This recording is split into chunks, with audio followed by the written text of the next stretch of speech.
আল্লাহর ক্ষমতায় অন্য কাউকে ক্ষমতাবান মনে করা যাবে না, আল্লাহর গুণে অন্য কাউকে গুণান্বিত মনে করা যাবে না। এবার আসেন ছোট শিরিকের ব্যাপারে বলি। বিশ্ব নবী রাহমাতুল লিল আলামিন বলেন, আমি আমার উম্মতের ব্যাপারে ছোট শিরিকের ব্যাপারে আমার উম্মতের জন্য চিন্তা হয়।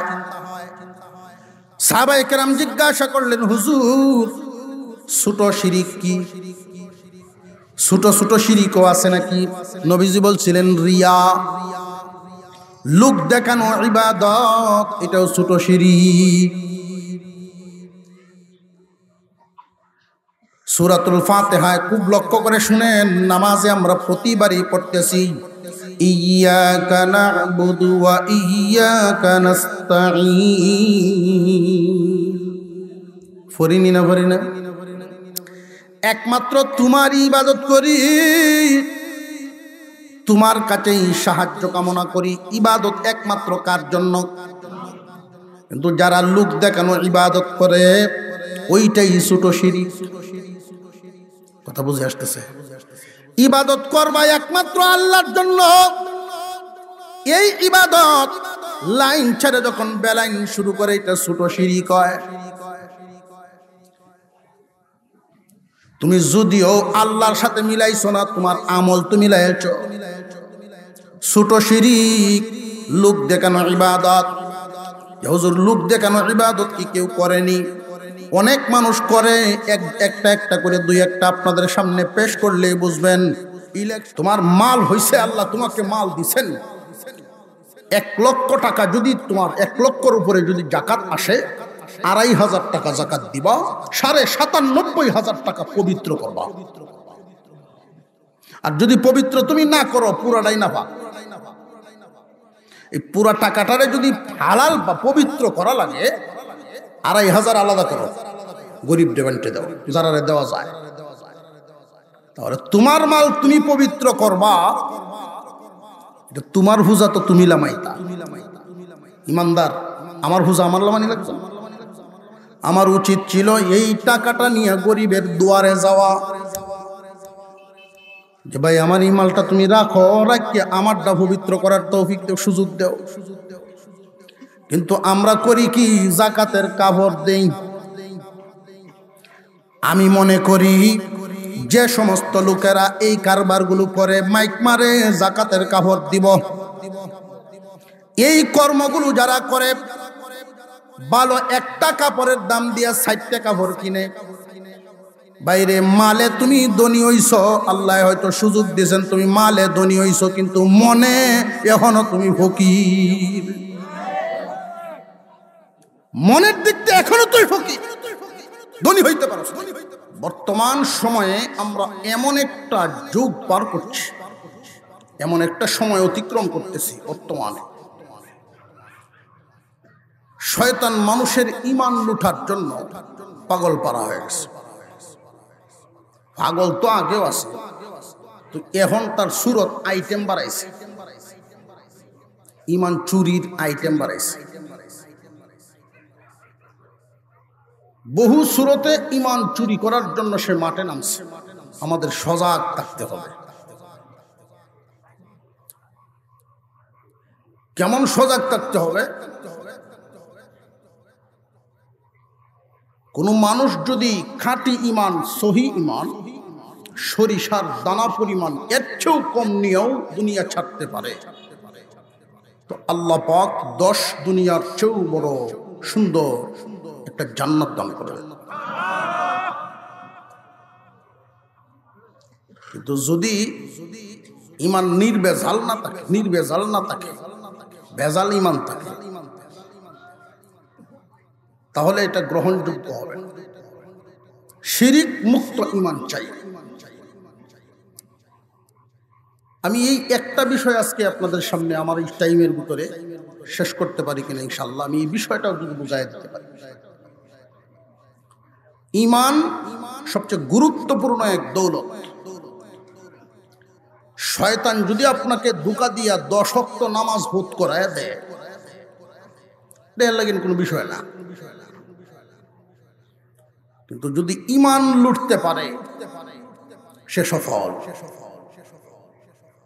যদি আপনার ইমানটা নিয়ে যেতে পারে, সারা জিন্দেগি ভর ভালো কাজ করলে ইমান যদি না থাকে, পরকালে এই ভালো কাজের কোনো বদলা নাই, পাবেন না। আমাদের এই দুনিয়ার জমিনে লক্ষ্য করে দেখবেন, অনেক বিধর্মী আছে, তাদের কথাবার্তা চালচলন অনেক ভালো। অনেক বিধর্মী আছে, ব্যবসা করে মানুষের ওজনে কম দেয় না, ঠগায় না। এই জন্য অনেক মানুষ না বুঝছে আবার এই কথাও কয়, মুসলমানের থেকে হে বেড়াই বালা, এটাও কয়লা। মুসলমানের থেকে সে ভালো হইব কেমনে? সে যত ভালোই হোক, আসল জিনিস নাই। কথা বুঝে আসতেছে? তার কিছু নীতি ভালো, কিন্তু আসল দৌলত নাই, ইমান নাই। হুজুর আকরাম সাল্লাল্লাহু আলাইহি ওয়াসাল্লাম বুঝায় দিলেন, শিরিক মুক্ত ইমান নিয়ে দুনিয়া ছাড়বা, শিরিক মুক্ত ইমান। যদি কোনো মানুষ বাজারে যান, চিরা টাকা আছে আপনার কাছে, চিরা টাকা, এই চিরা টাকাটা হয়তো কোনো দোকানদারে নিতে পারে, নাও নিতে পারে, কিন্তু আপনার তো কোনো জেল জরিমানা হবে না, অপরাধ নাই।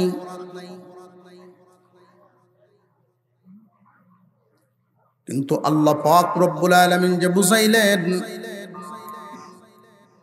ইমানের গুরুত্বটা বোঝানোর জন্য উদাহরণ দিলাম। চিরা টাকা একজন মানুষে যদি বাজারে নিয়ে যায়, কোনো অপরাধ নাই। অপরাধ তখন যদি মশমশা কসকসা নতুন ওয়ার জাল হয়। তা বুঝাইতেছে আল্লাহ পাক রব্বুল আলামিন বলেন, বান্দা বেজাল ইমান নিয়ে আসবো না, নির্বেজাল লইয়া আইবা, খাঁটি ইমান। ইমানকে তুমি খাঁটি করো, তোমার ইমানটাকে খাঁটি করো। বিশ্বনবী বলেন, আখলিস দীনাকা ইয়াকফিকাল আমালুল কলিল। তোমার ইমানকে খাঁটি করো। জীবনে যদি অল্প আমল করো, এটাই অনেক বাড়ি হবে। ইমান খাঁটি নাই, বেশি আমলের দাম। উদাহরণ দিলে আরো সহজে বুঝবেন। তুলার বস্তা 2 মণিয়া বস্তা একটা বর্ষে তুলা দেয়া, 2 মণিয়া বস্তা একটা তুলা দিয়ে ভরিয়া যদি ফাল্লা তুলে আর ওই দিক দিয়ে একটা লোহার ভাতর তুলে, দেখতে কিন্তু বস্তা বড়, কিন্তু ওজন কম। হাসরের মাঠে মানুষের নেকি ওজন করা হবে। খাঁটি ইমানের অধিকারী মানুষ যখন অল্প আমল করে, এটার ওজন অনেক বেড়ে যায়। কিন্তু বেজাল ইমান, ইমান নির্বেজাল ইমান নাই তার মধ্যে, খুব ঝামেলা। সাবধান, খুব সাবধান। আল্লাহ তুশরিক বিল্লাহি শাইআ, আল্লাহর সাথে কাউকে শরীক করা যাবে না। এই বিধানটা আল্লাহ পাক রব্বুল আলামিন সমস্ত নবীগণের মাধ্যমে জাতিকে শোনায়া দিছে। ও মানব জাতি, আল্লাহ তাআলা কবিরা গুনাহ তওবা করলে মাফ করে দেন, কিন্তু ঈমান যদি নষ্ট করো, শিরিক করিও না, আল্লাহর সাথে কোনো কিছুর সাথে মিল করিও না, আল্লাহর সাথে কাউরে মিলাইও না, শিরিক করবা না। শিরিক 2 প্রকার। কয় প্রকার? শিরকে আকবার, শিরকে আসগর, বড় এবং ছোট। বড় শিরিক কাকে বলে, ছোট শিরিক কাকে বলে, খুব মনোযোগের সাথে মুখস্থ করে ফেলবেন। শিরিক কয় প্রকার? 1 নাম্বার বড় শিরিক। বড় শিরিক আল্লাহ রব্বুল আলামিনের অস্তিত্বের সাথে শরীক করা। আল্লাহ কয়জন? মহান আল্লাহ পাক রব্বুল আলামিন একক। কিন্তু এই জমিনে সৃষ্টিকর্তা বিশ্বাস করে ঠিকই, আল্লাহ বিশ্বাস করে, কিন্তু শরীকও করে। খ্রিস্টানদের ইমান ঠিক নাই, কারণ তারা শরীক করেছে 3 খোদা মানে। ইহুদিদের খোদা ঠিক নাই, ইমান ঠিক নাই, কারণ তারাও একাধিক খোদা মানে। আরেক দলে সৃষ্টিকর্তা বিশ্বাস করে ঠিকই, তারা তো খোদা 33 কোটি মানে। এরা 1-2 33 কোটি। কথা বুঝাইতেছে? আল্লাহ পাক রব্বুল আলামিন ওনার অস্তিত্বের সাথে শরীক করা, আল্লাহর সাথে কাউকে শরীক করা যাবে না। আল্লাহ কয়জন? জবান খুলে স্বীকার করবেন আল্লাহ কয়জন? 1 নাম্বার কথা, আল্লাহর ক্ষমতায় কাউকে শরীক করা যাবে না। আল্লাহর গুণেও অন্য কাউকে গুণান্বিত মনে করা যাবে না। আল্লাহর ক্ষমতায় অন্য কাউকে ক্ষমতাবান মনে করা, আল্লাহর গুণে অন্য কাউকে গুণান্বিত মনে করা। আল্লাহর যেই ক্ষমতা, এই ক্ষমতার কারণ নেই। আল্লাহর যেই সিফত, আল্লাহর যেই গুণ, এই গুণ আর কারোর। যেমন ধরেন আল্লাহ এমন কিছু সিফতের অধিকারী, এমন কিছু গুণের অধিকারী, আল্লাহ সব জায়গায় হাজির নাজির। আমরা সৃষ্টি, আল্লাহ হলেন স্রষ্টা। সৃষ্টি আর স্রষ্টার মধ্যে তফাৎ আছে। আমরা শুধু সামনে দেখি, পিছন দেখি না। কথা বুঝে আসতেছে? আমরা এখন বাড়িতে কি হইতেছে জানি না, ঢাকায় কি হইতেছে জানি না। আমরা যেই জায়গায় হাজির, এই জায়গার দেখি, এই জায়গার খবর জানি, কিন্তু আল্লাহ সর্বত্র। এই গুণটা আল্লাহ সব দেখেন, সব জায়গার খবর রাখেন। এই গুণটা একমাত্র কার? আরো জোরে কন। আপনি আমার মতো অনেক মুসলমান ধারণা করিয়া বৈশা থাকে যে আমি যদিও বাড়ি, বাবাজি খবর জানে। উনি যার কাছে বায়াত, উনি যার কাছে মুরিদ, তার ধারণা এরকম, তার চিন্তায় সাজায় এরকম। পীরকে সম্মান দিতে দিতে এমন জায়গায় পৌঁছাইছেন, কার গুণে গুণী মনে করছেন। কথা বুঝে আসতেছে আপনার? আল্লাহর গুণটা দেলাইছে ওইখানে। খুব সাবধান। বাবাকে সম্মান দিতে হবে, এই সম্মানের একটা মাপকাঠি আছে। উস্তাদকে সম্মান দিতে হবে, এই সম্মানেরও একটা মাপকাঠি আছে। পীরকে সম্মান দিতে হবে, সেটারও একটা মাপকাঠি আছে। পয়গম্বরকে সম্মান দিতে হবে, সম্মানের একটা মাপকাঠি আছে। আমার আল্লাহরও একটা সম্মানের তো মাপকাঠি আছে। হুজুরে আকরাম সাল্লাল্লাহু আলাইহি ওয়াসাল্লাম বিশ্ব নবী রাহমাতুল লিল আলামিন, নবীজিকেও তো আল্লাহর গুণে গুণান্বিত মনে করা যাবে না। সব জায়গায় দেখেন, সব জায়গায় শুনেন, সব কিছু শুনেন, একমাত্র যদি কেউ নবীজিকেও এই কথা বলে, তবু তার ইমানে ভেজাল। কথা বুঝে আসতেছে? আল্লাহর ক্ষমতায় অন্য কাউকে ক্ষমতাবান মনে করা, যেমন সন্তান নাই, সাওয়ান কার কাছে, কিন্তু কয়েক বছর সাওয়ার পরে দেখা যায় না, কাম হয় না, তখন আল্লাহর কাছে বাদ দিয়া অন্য জায়গায় তালাশ করে। এমনও আছে না নাই? আমাদের ইমানের হালতটা আগে দেখি। আমরা তো ইমানদার, আমাদের ইমান কোন হালতে আছে, ইমানকে কোন অবস্থায় নেওয়া দরকার। আপনি ক্ষেত লাগাইছেন, ধানের সাথে তো ঘাস হইব, এই ঘাসগুলো না বাঁচিয়া দিলে ধান ক্ষেত নষ্ট।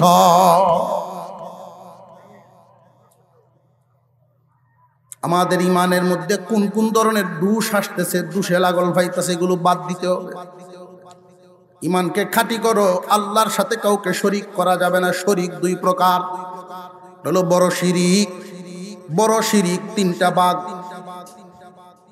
আপনি একজন ব্যক্তি, আপনার একটা সত্তা আছে। আপনি একজন ব্যক্তি, আপনার যোগ্যতাও আছে, আপনার ক্ষমতাও আছে। আল্লাহ পাক রব্বুল আলামিন সত্তায় একক। আল্লাহ সত্তায় কি কোনো শরীক আসেনি? সত্তাগতভাবে আল্লাহ একক। আল্লাহর গুণে অন্য কাউকে গুণান্বিত মনে করবা না। আল্লাহর যেই গুণ, যেই সিফত, এই গুণ আর কেউ নাই। আল্লাহর যেই ক্ষমতা, এই ক্ষমতাও আর কারোর না। মুসলমান ইমানদার ভাইরা আমার, এই দুনিয়ার জমিনে অনেক মানুষ এমন আছে ইমানদার দাবি করতেছে, কিন্তু তার কর্মে বোঝা যায় না। তোমার কপালটা যেখানে সেখানে ঠেকাইবা না। এই কপাল আল্লাহ পাক রব্বুল আলামিনের জন্য রিজার্ভ। কাকে কি পরিমাণ সম্মান দিতে হবে, কাকে কোন জায়গায় বসাতে হবে, এটার তো একটা সীমা রেখা থাকতে হবে। এই দুনিয়ার জমিনে লক্ষ্য করে দেখেন, সমস্ত প্রাণীদেরকে যে আল্লাহ বানাইছেন, ওরা যখন খাবার খায়, খাবার খাওয়ার সময় মুখের সাথে মাথাও যায়। গরু যখন ঘাস খায় তখন মাথাও তার সাথে যায়। ছাগল যখন খাবার খায় মাথাও তার সাথে যায়। হাঁস, মুরগা, মুরগি সকল প্রাণীদের মাথা কিন্তু সাথে যায়। একমাত্র মানুষ আল্লাহ পাক রব্বুল আলামিন তোমাকে আমাকে যে বানাইছেন, আমরা খাবারের সামনে মাথা নত করা লাগে না। এই মাথাটা কারোর সামনে নত করবা না। এই মাথা রিজার্ভ, একমাত্র আল্লাহর সামনে নত করবা। সম্মান দিবা, বাবাকে সম্মান দিবা, শ্বশুরকে সম্মান দিবা, পীর মাশায়েখকে সম্মান দিবা। যার যার অবস্থান অনুযায়ী সম্মান দাও। মাপকাঠি যদি ক্রস করো তাহলে অসুবিধা।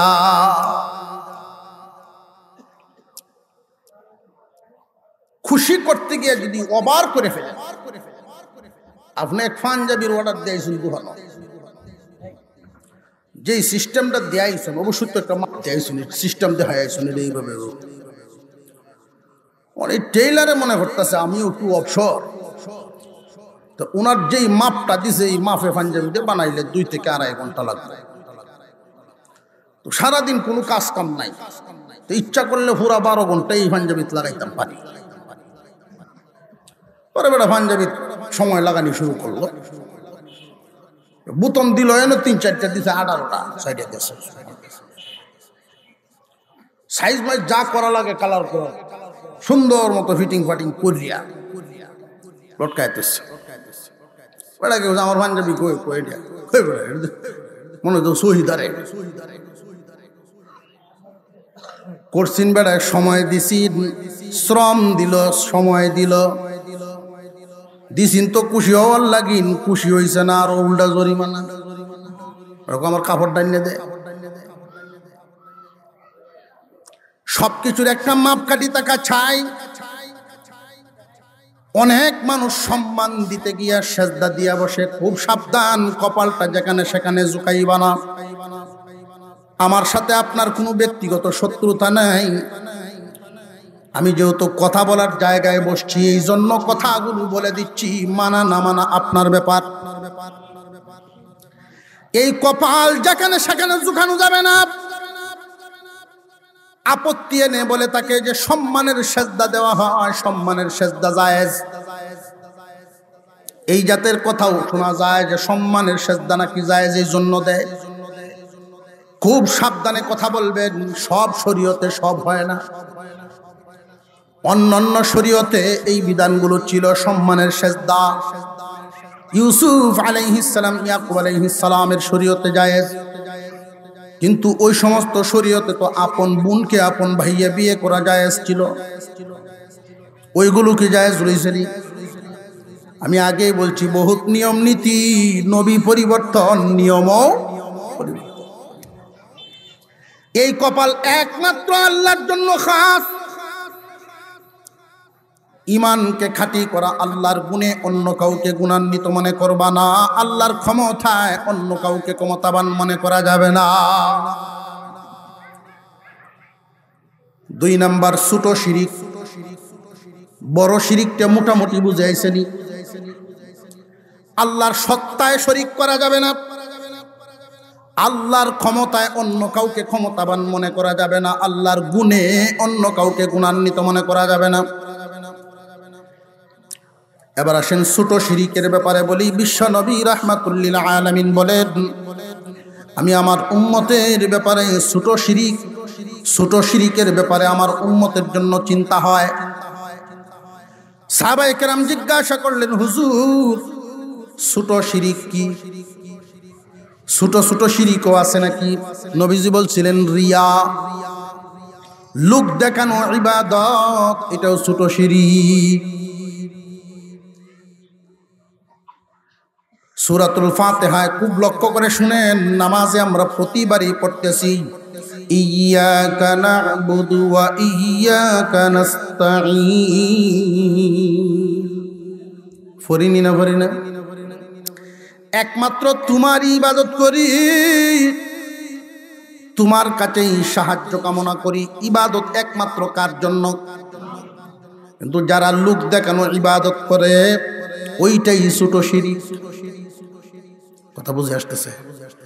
ইবাদত করবা একমাত্র আল্লাহর জন্য, এই ইবাদত লাইন ছেড়ে যখন বেলাইন শুরু করে, এটা ছোট শিরিক হয়। তুমি যদিও আল্লাহর সাথে মিলাইছো না, তোমার আমল তুমি মিলাইছো। ছোট শিরিক লোক দেখানো ইবাদত। হুজুর লোক দেখানো ইবাদত কি কেউ করেনি? অনেক মানুষ করে, একটা একটা করে দুই একটা আপনাদের সামনে পেশ করলেই বুঝবেন। ইলেকশনের আগে অনেক মানুষ টুপি মাথার দেয়। হুজুর এখন দেয় না, দেয় না, যে মানুষে বুঝবো না, মানুষে কইব না যে না আগে যে তাই করছে না করছে, ওখান দেওয়া যায় সিদ্ধ হয়ে আসছে। 5 ওয়াক্তের জায়গায় 6 ওয়াক্তও ভরে নমাজ। 6 ওয়াক্ত কেমনে? যে আসরের নমাজ 15 মিনিট বেশ সময় হয় না, এই মহল্লা পড়ছে মুসল্লির সাথে দোয়া দুরুজ লইয়া, এই মহল্লার যাইতে যাইতে গিয়ে 15 মিনিট পরে ওখান তো সাথী সঙ্গী 2-4 দিন লইয়া পড়তে পারা বিহুদ। তখন কি করতাম? এরা যদি কই নামাজ ঘুরে বিশ্বাস নাও করতাম, জীবনে তখন পড়ছি না, হইলা হইলা আরাম করছে। আল্লাহর নাম লইয়া কার না। ছোট বাচ্চা মারা গেলেও জানা যায় হাজির। এই কাজগুলো কি আল্লাহর জন্য হচ্ছে না ভিতরে মতলব অন্যটা? তো বুঝে যাইতেছে? এটা দিয়া এটা ছোট ছোট শিরিক। এটা এই ইবাদত তো সওয়াব পাইতো না, তবে যেই উদ্দেশ্যে করে এটা ভাইলে হইতে পারে। এটা এখানে শেষ, এটার কোনো বদলা আল্লাহর কাছে নাই। ইবাদত 2 প্রকার, 3 প্রকার বলা হয়। কোন ইবাদত শুধু শারীরিক ইবাদত, কোন ইবাদত শুধু মালি ইবাদত, আর কোন ইবাদত শারীরিক এবং মালি দুইটা। শিরিক কয় প্রকার? 2 প্রকার, বড় শিরিক আর ছোট শিরিক। বড় শিরিক হইল ধারণার উপরে আসে। বড় শিরিক আল্লাহর সত্তায় কাউকে শামিল করা। আল্লাহ একক, এটা মনে রাখতে হবে। আমি আপনাদেরকে বারবার ঘুরায় ঘুরায় এই কথা এই জন্যই বলতেছি, ইমান চুরে ভরে গেছে, বিভিন্ন সুরত নিয়ে আসতেছে। হয়তো দেখবেন হঠাৎ করে একদিন আপনার ছেলে শিমুলতলা মূর্ত 2-1 বই লই আইছে, আয়া কইব যে অসুবিধা নাই, আগে তো তোমরা যা মানছ না মানছ, কাদিয়ানিরও তো আমরা রে। হুজুর আকরাম সাল্লাল্লাহু আলাইহি ওয়াসাল্লাম যে শেষ নবী, শ্রেষ্ঠ নবী, ইমানি কথা। আল্লাহর সাথে কাউকে শরীক করা যাবে না, আল্লাহর অস্তিত্বে কাউকে শামিল করবেন না, আল্লাহর গুণে আল্লাহর ক্ষমতায় কাউকে ক্ষমতাবান মনে করা যাবে না। ছোট শিরিক লোক দেখানো ইবাদত। ইবাদত শারীরিক ইবাদত, মালি ইবাদত। কোন ইবাদত শুধু শরীর দ্বারায় করা হয়, যেমন নামাজ, রোজা। কোন ইবাদত শুধু বাণী। কোন ইবাদত শরীরও লাগে, মালও লাগে, যেমন হজ। ইবাদত বলতে যা সব কিছু একমাত্র কার জন্য? কারণ আমরা না পড়ি ইয়্যাকা না'বুদু ওয়া ইয়্যাকা নাস্তাঈন, আল্লাহ একমাত্র তোমারই ইবাদত করি আর তোমার কাছে সাহায্য কামনা করি। ইবাদতের জায়গা কয়টা? একটাই তো। ইবাদতের জায়গা গোলামি কয়জনের? আর সাওয়ার জায়গাও আমরা দিতামও এক জায়গায়, চাইতামও এক জায়গা, এটা মনে রাখবে। আল্লাহ পাক রব্বুল আলামিনের জন্য ইবাদত, কিন্তু অনেক মানুষ শারীরিক ইবাদতও লোক দেখানো করে, মালি ইবাদতও লোক দেখানো করে। শারীরিক মালি দুইটাও দেখা যায় লোক দেখানোর জন্য করে। হাজি সাহেব হজ করে আসছেন, ফুস্টারও যদি আলহাজ না দেয় বেটা গুসা হয়। আর হাজি সাহেব কইয়া ডাক দিলে চা খাওয়ায়, তাহলে কি গন্ডগোল ঢুকছে না ঢুকছে না? একই গ্রামের দুইজন একসাথে হজ করে আইছে, ফটো থাকতে যুক্তি করে আলছে তারা, তুমি আমারে হাজি সাহেব ডাকবা, আমি তোমারে হাজি সাহেব ডাক, আস্তে আস্তে পরিচয়। ভিতরে গন্ডগোল ঢুকছে না ঢুকছে না? একটা একটা করে কইতাছি। আপনি আগের থেকে তারে আপনি ভাই সাহেব ডাকে অভ্যাস, বেটা হজ করে আইছে 2 বছর পরে দেখা, আগের মতোই ভাই সাহেব ডাকছো এমনি বেটা কয় আমি যে হজ করে আইছি তুমি মনে শুনছ না। বুঝাইতেছে তুমি তো আমার ভাই সাহেবটা আর কথা না, হাজি সাহেবটা অন্য কথা, হাই সাহেব হইতো।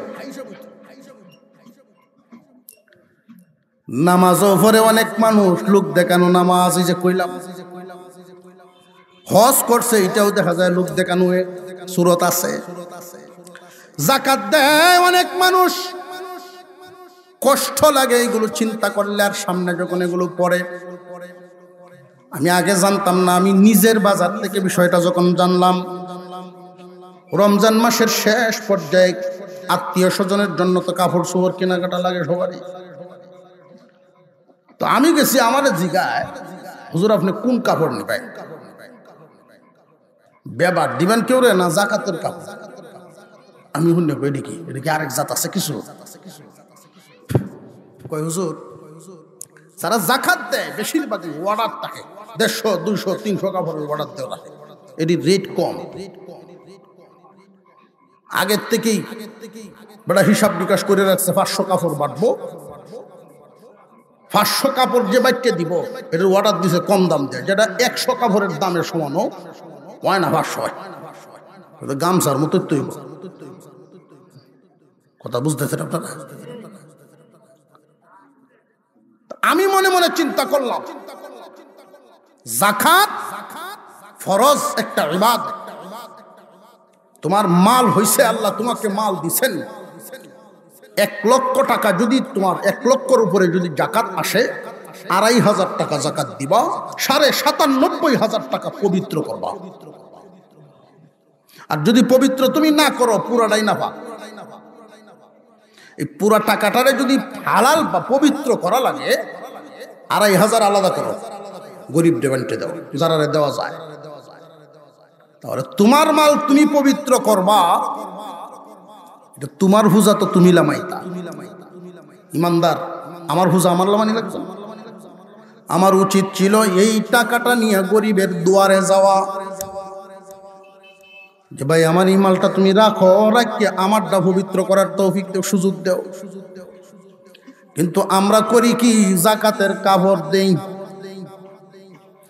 আমি মনে করি যে সমস্ত লোকেরা এই কারবারগুলো করে, মাইক মারে যাকাতের কাপড় দিব,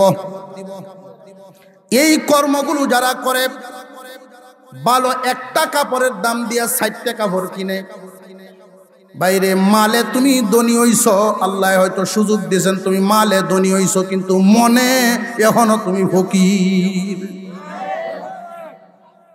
মনের দিক থেকে এখনো তুই ফকির, ধনী হইতে পারো।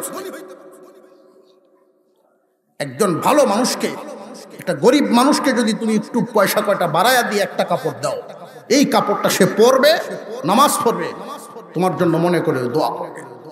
আর যে গামছার মতো কাপড় তুমি দিলা নাম জানানোর লাগে, ভবিষ্যতের চিন্তা ভাবনা অন্য ফিকির আছে তোমার, এটি নিয়ে ফিন দেও না বিছায় ঘরের সামনে। যে বৃষ্টি টিষ্টি আইলে বাইরে তো যদি গরু পানি যায় না, তো পানি মুচ্ছে তাহে ঘরের সামনে সালার মতো বিছায় তুই দে। কথা বুঝাইতেছে? মালি ইবাদত। একজন আর একজনের জিগা কেউ কুরবানির গরু কিনছ, কয় না অপেক্ষা করতেছে দেখি কেলা কত দিয়ে কিনে, কেলা কত দিয়ে কিনে এটা দেখতাছি, কখনো কিনছি না। তুমি আল্লাহকে খুশি করার জন্য যদি কুরবানি দাও, একটা ছাগল দাও, কুরবানির পশুটার রক্ত জমিনে পড়ার আগেই কবুল হয়ে যায়। আর যদি তোমার ভিতরে গন্ডগোল থাকে, অথবা তুমি ঠিক কিন্তু এমন এক লোকের সাথে শরীক হয়েছিল, হ্যাঁ ঠিক না, 7 জন মিললে দিয়েছেন কুরবানি, একটা সুদকুর, 6 জন বালা, একটা সুদকুর আয় করতে মিলছে, জানি না অন্য মিলাই শুনেন না, পরিষ্কার। কথা বুঝাইতেছে? একজনে আপনারা 6 জন ঠিক করে ছেড়ে দিন। এখন আবার আমি যে এই কথাগুলো বলে যাচ্ছি, হয়তো কালকে দোকানে বসে বসে আলোচনা হতে পারে, যারা যে কইয়া গেল মানুষ করতে হয়, আমরা সুদগুরু ছাড়া কই ভাই মানুষ কুরবানি দিতাম, মানুষ খুঁজে দেওয়া তো আমার কাম না, মানুষ খুঁজে লো না আপনার কাম, অসুবিধা নাই, সুদগুরু মিললে দিবা। কথা বুঝাইতেছে? সুদগুরু মিললে দিবা, নামাজি মিললে, সুরে গরু সুরে আত্মীয় করছে, যার সাথে আত্মীয় করছে হে বেটা বুঝছে নেই, সুরেই বেওয়াই সে বেটা জানি নেই আত্মীয় করছে। তো কুরবানির পরে আইসে বেওয়াইরে জিগাইতেছে গরু কত দেন চিলানিবা, বাবা আপনি বোঝা জানুন না আমি কি করি এটা জানুন না, আপনি জানি তো আপনি গরু চুরি কুরবানি দেও, কুরবানি দেও, হ্যাঁ এটাও লই যাচ্ছে একান্ত, কি সব বনাসটা করছে, কুরবানিটা কি লাভটা হইল, আপনি লাভ লস হয়ে আসো, চুরি উঠছে গুণা হয়েছে, এটা কুরবানি দিছে সব হয়েছে, সবে গুণায় সমান আমি বুঝতে পাইলাম, বুঝিয়া শুনিয়া ল। সুদকুর মিলে কুরবানি দিলা, গুস্তু খাইতে পারলা, সব তো হইতা না। আর সবের যদি আশা করা লাগে, 2 জন সহি মানুষ মিলে একটা গাবি কুরবানি দিয়া দাও, সব পাইবা। লোক দেখানো কারবার কি বাদ দেবা, খেলা কত দিয়ে গরু কিনলো, পাল্লা দেওয়া, এটা লোক দেখানো হয়। কথা বুঝে আসতেছে? এগুলো ছোট শিরিক, ইবাদত তো কবুল হইতই না, ছোট শিরিক হয়, আমল বরবাদ করে দেয়। ছোট শিরিকে কি করে? আমল বরবাদ করে দেয়। নিজেদের এই বিষয়গুলো খুব খেয়াল রাখবেন। 1 নাম্বার শিরিকের উপরে 2-1টা কথা বললাম এই পর্যন্ত। 5টা বিধানের মধ্যে দ্বিতীয় একটা বিধান, 6 মিনিট সময়ে দ্বিতীয় বিধানটা ওয়াবিল ওয়ালিদাইনি ইহসানা। এখানে অনেক যুব সমাজ আছে, এই জন্য এই কথাটা বলছি। আল্লাহ পাক বলেন তোমরা তোমাদের মা বাবার প্রতি ইহসানপূর্ণ আচরণ করো। মুসলমান ভাইয়েরা আমার, আমি লক্ষ্য করে দেখেছি কোন মা বাবা সন্তান লালন পালন করে সন্তানের কামাই খাওয়ার আশায় না। কোন মা বাবা সন্তানের কামাই খাওয়ার আশায় কিন্তু সন্তান পালে না। যদি পালতো আতুর লুলা ল্যাংরা এই জাতীয় সন্তান কেউ লালন পালন করল না। কিন্তু আল্লাহ এই কথা কেন বললেন যে মা বাপরে দয়া করো? মা বাপ তো দয়া চায় না। অবশ্যই আল্লাহ পাক রব্বুল আলামিন এই আইন করেছেন, অবশ্যই কারণ আছে না নাই? আল্লাহ পাক রব্বুল আলামিন বলেন অন্য এক আয়াতের মধ্যে, ইম্মা ইয়াবলুগান্না ইনদাকাল কিবারা আহাদুহুমা আও কিলাহুমা। রে আমার বান্দা, তোমার আব্বা আম্মা যখন বার্ধক্যে পৌঁছে যায়, এই হালতে যদি তাদেরকে পাও তাহলে তাদের প্রতি ইহসান পূর্ণ দয়ার আচরণ করবা। দয়ার কেন জানোনি? বুড়া হয়ে গেলে একজন মানুষ শিশুর চেয়েও অসহায় হয়ে যায়। ছোট একটা বাচ্চা যদি এক জায়গায় পেশাব করে, যে কেউ তারে টান দিয়া কুলে লয়, কোনো অসুবিধা হয় না। কিন্তু একজন বুড়া মানুষ যদি বিছানায় পেশাব করে দেয়, তার দ্বারে কাছে কেউ হয়তো না। এই শিশুর চাইতে এই দিকে সে অসহায়। চাহিদা পূরণের ক্ষেত্রে একজন শিশু মার কাছে চাইতে পারে, বাবার কাছে চাইতে পারে, ভাইয়ের কাছে চায়, বোনের কাছে চায়, শিশু সবার কাছে তার চাহিদা পেশ করে ফেলে। কিন্তু একজন বুড়া মানুষ বার্ধক্যে যখন পৌঁছে যায়, সংসার এখন আর তার হাতে নাই। যেই মানুষটায় বাজারে 1000 টাকা নিয়ে বাজার করত, কত ধরনের কেনাকাটা করত, এখন তো আর সংসার তার হাতে নাই। বাজারে শুধু ঘুরে আর ঘুরে, টাকা পয়সা তো নাই। যুবকরা সন্তানাদি হইয়া মা বাবার মনের অবস্থা তোমাদের বুঝ রাখা দরকার, খোঁজখবর রাখা দরকার। এই জন্য আমি বলে থাকি, প্রতি মাসে অন্তত আলাদাভাবে তুমি তোমার তৌফিক অনুযায়ী দিবা। তোমার ইনকাম যেমন দিবাও তেমন। যদি পারো 200 দেও, 500 দেও, যত পারো। এটার কোনো হিসাব নিকাশ নিবা না। বাবা তুমি ইচ্ছা মতো খরচ করবা। তোমার আব্বা যখন বাজারে যায়, এই বয়সের আর একজন বুড়া মানুষে ডাক দেয়, অমুক আয়ো চা খাই। তোমার আব্বা লজ্জা পায়, উনি যান না। কারণ একদিন যদি তার, একদিন 2 দিন 3 দিন যদি তার চা খায়, একদিন তো তারেও খাওয়ানো দরকার। কিন্তু তুমি তো এমন ভূতের বাপ, এমন এক ফুট, তুমি তোমার বাবারে 10টা টাকা দাও না। বাজার করার জন্য টাকা দিলে হিসাব করিয়া করিয়া দাও। হিসাব ছাড়া কিছু পয়সা বাপের হাতে দিও। যেই পয়সাগুলো দিবা তুমি তোমার আব্বার হাতে, দেখবা বেশিরভাগই তোমার সন্তানাদির পিছনেই খরচ করবে। বাচ্চারা যখন দৌড়ায়, আবার বাজার থেকে আসলেই দৌড়ায় ধরে, দাদা কি টানছ? তোমার আব্বা মনে মনে বড় কষ্ট পায় নাই রে, সংসার হাতে নাই, মনের আশা পূরণ করার সুযোগ নেই। এই জন্য সন্তানাদি খেয়াল রাখবেন। মা বাবা যদি বার্ধক্যে পৌঁছে যান, এই অবস্থায় তাদেরকে পান। সবাই তো আর এমন কপাল নাই, মা বাপ সবাই পায় না।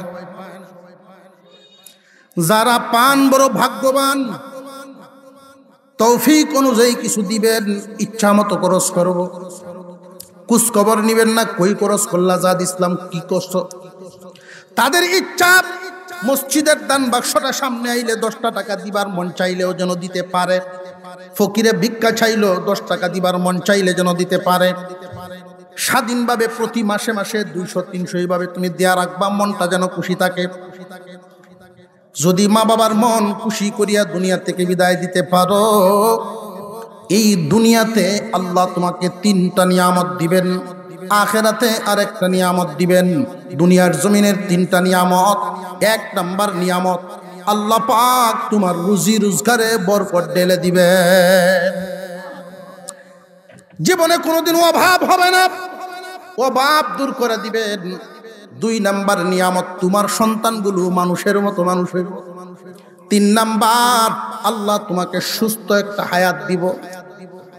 দুনিয়া থেকে যেই দিন বিদায় হইবা, আখেরাতে একটা নিয়ামত, মা অথবা বাবা খেদমত যদি করিয়া খুশি করিয়া বিদায় দিতে পারো, জান্নাতের দরজা খোলা। 2টা দরজা খোলা, যেটা দিয়া ইচ্ছা তুমি জান্নাতে ঢুকবা।